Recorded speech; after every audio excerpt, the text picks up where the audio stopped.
നമസ്കാരം. നമ്മളിന്നിവിടെ സംസാരിക്കാൻ പോകുന്നത് നാസയും മറ്റ് സ്പേസ് ടെലിസ്കോപ്പും കണ്ടെത്തിയ സൂര്യൻ്റെ മുകളിലുള്ള ഒരു വളരെ അത്ഭുതകരമായ ഒരു രൂപത്തെക്കുറിച്ചാണ്. ഒരു ബട്ടർഫ്ലൈ ഷേപ്പിലുള്ള ഒരു വലിയ ഭാഗം നമ്മളിന്ന് സംസാരിക്കാൻ പോകുന്നത് അതിനെക്കുറിച്ചാണ്. ഇതൊരു സൺസ്പോട്ടല്ല. പലരും ഇതിനൊരു സൺസ്പോട്ടായിട്ട് തെറ്റിദ്ധരിച്ചിട്ടുണ്ട്. പക്ഷേ സയൻറ്റിസ്റ്റുകൾ പറയുന്നത് ഇതൊരു സൺസ്പോട്ടല്ല, മറിച്ച് ഒരു കൊറോണൽ ഹോളാണെന്നുള്ള കാര്യമാണ്. സൺസ്പോട്ടുകൾ സൂര്യൻ്റെ ഭ്രമണപഥത്തിൽ കാണുന്ന ഇരുണ്ട പാടുകളാണ്. പക്ഷേ ഇപ്പം കാണുന്ന ഈ ബട്ടർഫ്ലൈ ഷേപ്പ് സൂര്യൻ്റെ കൊറോണ എന്ന പുറത്തെ ലെയറിലാണ് കാണപ്പെടുന്നത്. അതുകൊണ്ട് തന്നെ ഇതൊരു സൺസ്പോട്ടല്ല, സൂര്യൻ്റെ മാഗ്നറ്റിക് ഫീൽഡ് സംഭവിച്ച ഒരു പ്രത്യേക പ്രതിഭാസമാണ്. കൊറോണൽ ഹോൾ എന്ന് പറയുന്നത് സൂര്യൻ്റെ കൊറോണയിൽ മാഗ്നറ്റിക് ഫീൽഡ് തുറന്നു പോകുന്ന വലിയ പ്ലാസ്മ കുറവുള്ള ഒരു പ്രദേശമാണ്. ആ ഭാഗത്ത് ചൂടുള്ള പ്ലാസ്മ കുറവായിരിക്കും. അതുകൊണ്ട് തന്നെ സ്പേസ് ടെലിസ്കോപ്പ് ചിത്രങ്ങളിൽ അത് നമുക്ക് കറുപ്പായിട്ട് തോന്നും.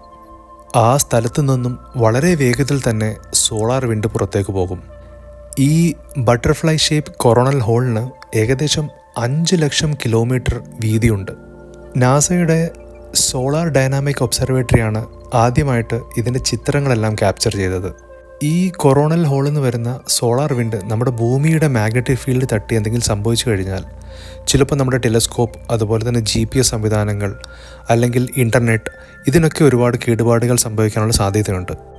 പക്ഷേ നമ്മുടെ സയൻറ്റിസ്റ്റുകൾ പറയുന്നത് ഇതെല്ലാം ഒരു നോർമൽ സോളാർ ആക്ടിവിറ്റി സൈക്കിളിൽ നടക്കുന്ന കാര്യങ്ങളാണ്. അതുകൊണ്ട് തന്നെ നമുക്ക് കൂടുതലായിട്ട് പേടിക്കാൻ മാത്രം ഒന്നുമില്ലെന്നാണ് സയൻറ്റിസ്റ്റുകൾ പറയുന്നത്. പക്ഷേ എങ്ങനെയാണ് അവിടെ ഒരു ബട്ടർഫ്ലൈ ഷേപ്പിലൊരു രൂപം വന്നത്? ഈ സൂര്യൻ്റെ മാഗ്നറ്റിക് ആക്ടിവിറ്റി കൂടുതലുള്ള സമയത്ത് ഇത്തരത്തിലുള്ള പ്രതിഭാസങ്ങൾ സാധാരണയാണെന്നാണ് ശാസ്ത്രം പറയുന്നത്. പക്ഷേ കൂടുതൽ ആൾക്കാർ എന്തുകൊണ്ടാണ് ഇതിനെ വലിയൊരു വാർത്തയായിട്ട് കാണുന്നത്? കാരണം ഇതിൻ്റെ വലിപ്പം തന്നെയാണ്, അതുപോലെ തന്നെ ഇതിൻ്റെ ഷേപ്പും. ഇതുപോലത്തെ പല പ്രതിഭാസങ്ങളും നമ്മുടെ സൂര്യനിൽ നടക്കുന്നുണ്ട്. കുറേ കാര്യങ്ങളൊക്കെ നമ്മൾ അറിയുന്നു, കുറേ കാര്യങ്ങളൊക്കെ നമ്മൾ അറിയാൻ കിടക്കുന്നു. പക്ഷേ എന്നെ പോലത്തെ സ്പേസ് ലവേഴ്സിന് ഇത് വളരെ വലിയൊരു വാർത്തയാണ്. ഇതുപോലത്തെ സ്പേസിൽ നടക്കുന്ന ആക്ടിവിറ്റീസ്, അല്ലെങ്കിൽ പുതുതായി കണ്ടെത്തുന്ന ഗ്രഹങ്ങൾ, ഇതൊക്കെ വളരെ എക്സൈറ്റിംഗ് ആയിട്ടുള്ളൊരു കാര്യമാണ്. അപ്പോൾ നിങ്ങളും എന്നെപ്പോലെ ഒരു സ്പേസ് ലവർ ആണെങ്കിൽ ഇതുപോലത്തെ കൂടുതൽ വിവരങ്ങൾ ഇനിയും ഈ ചാനൽ അപ്ലോഡ് ചെയ്യണമെങ്കിൽ തീർച്ചയായിട്ടും നിങ്ങൾ ഈ ചാനൽ ഒന്ന് സബ്സ്ക്രൈബ് ചെയ്യുക, അതുപോലെ തന്നെ ലൈക്ക് ചെയ്യുക.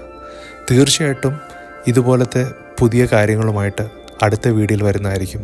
അതുവരയ്ക്കും ഗുഡ് ബൈ.